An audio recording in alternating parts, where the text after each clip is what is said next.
A Xunta ven de investir 400.000 euros na remodelación da pista de atletismo de Monterrei. A verdade é que a parte final xa desta inversión que levamos anos facendo aquí xunto co Concello e coa Deputación, e esta última fase que foron 400.000 euros na reforma, na posta ao día das pistas de atletismo, os fosos para o salto, o lanzamento, en fin,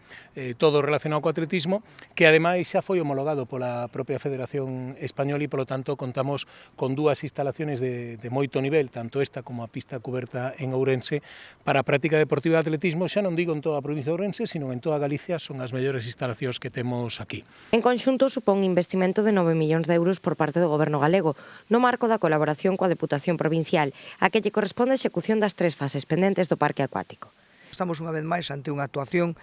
da Xunta de Galicia, unha actuación positiva para Ourense, unha actuación que se une a todo o que se está facendo neste complexo de ocio deportivo de Monterrei e concretamente